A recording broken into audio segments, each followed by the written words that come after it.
شرار الناس شرار العلماء في الناس. خراپترین چین ئەو چینەیە کە زانا و دانا و مامۆستا و بانخواز و مەلا لە دەرەوە شتێک بێ لە ناوە شتێک بێ. خوا پەنامان بدە. زۆرە ئەمەش، خوا پەنامان بدە. بڕواڵەت کە قسە بکا و خۆی بە پیا و چاک پیشان بدە لە ناخیا منافق بێ. وانە بێ، خوا پەنامان بدە لەبەر خەڵکی. چکە ئەبێ پرسیاریان کردووە لە پێغەمبەری نازدار صلی الله عليه وسلم عن علماء السوء، واتە زانایانی خراپ، ئەوانەی دایمە و سەعات تەرەفی زاڵم ئەگرن، تەرەفی مەزلوم ناگرن. قسانێک ئەکەن لە مەسلحەتی زاڵمان بێ، قسانێ ناکەن لەبەر مەسلحەتی مەزلومان بێ.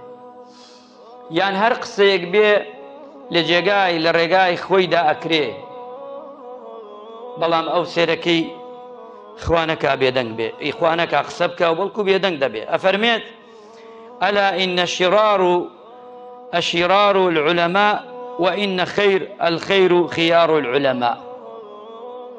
خراپترین کۆمەڵ لە ناو خەڵکدا وڵات کەتێک ئەچێ ئەوەیە زانایان و دانایان حەکیمان کەچی بنە تەرەفی ئەوەی کە لەگە خراپەکانە بن، باشترین و چاکترین و بەرەو پێش بچێ زانایان و دانایان و لەگەڵ بانخوازانە کە لە چیا بن، لە سلکەی چاکەکاران و باشەکاران بن. چونکە پێغەمبەریان عەلەیهی سڵات وەسەلام کاتێ چووە ئیسرا و میعراج کۆمەڵێکی بینی ئەزیەت ئەدرێن بە مەقەش لێوەکانیان ڕائەکێشرێ لێ ئەکرێتەوە. پێغەمبەری نازدار صلی الله عليه وسلم فەرمووی ئەمانە کێن ئەی جبریل؟ فەرمووی ئەمانە خوتەبای ئومەتی تۆن، ئەو کەسانن وا قسە بۆ خەڵکەکەن، قسەی چاکە، بەڵام بێدەنگ بوونە لەوەی کە حەقە. خوا پەنامان بدە، خوا لەو کەسانەمان نەگێڕێ. قەزدمان ئەمە گشتی دانراوە، چووکە قسەکردن بۆ خەڵک ئاسانە، بەس عاقیبەتەکەی ئەبێ خۆ چاوەڕێیکەی، یان ئەوەیە ئەبێ لە دنیادا هەموو قسەکان بکەیت و بە جوانی و بە چاکی، بەڵام لە جێگای خۆیدا بە حەکیم و لێزان بەوەی کە قووەت و قودرەتی تۆ بێ لەسەر ئەویشە کە گوێتش لێ ناگرێ قەی ناکە، بەڵام تۆ لە سەری خۆت لای دەی. ئەوە گرنگە. یان لە شوێنی خۆیان بیکەی ئیماندارە، هەندێک شوێن هەیە ئیسفادەی نییە بیکەی قسە. ئێستا من لەیرەدا سەد جا بڵێم لەوەی جەنابەت هەندێک قسە بێتە خەیاڵت بڵێ مامۆستا بۆ باسی ئەم ستەم و زوڵمە ئێستا ناکە، ئێستا من چەنێ بانگ بکەم هاوار بکەم، هەر تۆی هەژار و فەقیر گوێت لێمە، خۆ چوار مەسوول گوێی لە من نییە، نەهاتووە چوار مەسوولی ئەوەی کەشتی بەدەستە بێت دانیشە و من ئێستا قسەی بۆ بکەم و قسەکەی من بیویسێ و جێبەجێکە. وەڵا ئەگەر وابێ هەموو ڕۆژێمە ئەو قسانە دەکەین لەسەرەوە، بەڵام لە شوێنی خۆشیدا ئەتوانی بڵێ لە کۆڕ و کۆبینە و دانیشیت ئەو کاتە بیکەی باشترە. چونکە ئەبێت ئینسانی مسڵمان، ئینسانی ئیماندار تووا نەزانی هەموو شتێکە لەسەر مینبەر ئەوترێ و سەتاسەد جێبەجێکەی، کەی وایە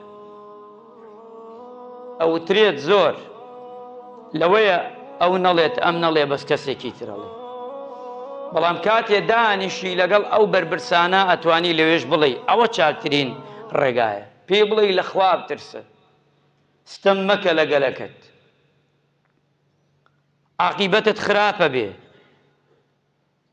چکە ماڵی دنیا کون فەیەکونێ تەواو دەبێ، بە هەموو ئەرزی دنیاین تۆ بێ، بە هەمووی بکەیتە ڤێلا و شوقە و هەموو شتێ، بەرزی زالێکی چەند سانیە ناگرێ. ئەوە خوای دەسەڵاتە. ئەگەڕنەوە لەو شارانەوە بوومە لەرزە بوو، ئەڵێ پیاوێک خانیە شوقەیە دایەتێ کرێکەی زیا کرد لەسەر ئەو هەژارە و نەدارە، وتی ئەبێ زیایی کە یان ئەبێ دەرچی، ئەو شتی نیمە لەمە زیاتری کەم، چی بکەم؟ نیمە، ها خۆمان هەر باجە خەنە سەرمان، هەڵی نیمانە هەرەی خەنە سەرمان، نیمانە هەموو شتێ بووەتە باج، هەموو شتێکت لێ سەندراوە، بەم چلەی زستانە بە تۆ ڕانایەنن چەنجلیکانێکی نەوت بدەنە تۆ، نەوتەکەش بە بەرچاوی هەمومان و هەموو ڕۆژێک دەڕوە. وڵاتی ئێمە لەسەر نەوت ئەژین هەمومان، بەڵام ئەوان کڕن نابیست چاویانیشتنی. هەر کەسێ لای خۆی گەڕێ بڵێ یعنی ئێمە وڵاتێکین لەسەر نەوت ئەژین، بۆ نەوتمان نەبێ. نازانم نەوت ئەفرۆشین یا نەوت ئەسێنین.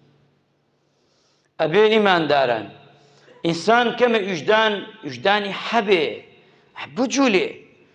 خۆ تۆ کۆمەڵی خەڵک ئەبینی هەژار هەتا بەیانی ئەپڵکێتەوە لە سەرما کە هیچی نییە. ئەو کاتە گوناحباریە بۆ ئەو کەسانەیە.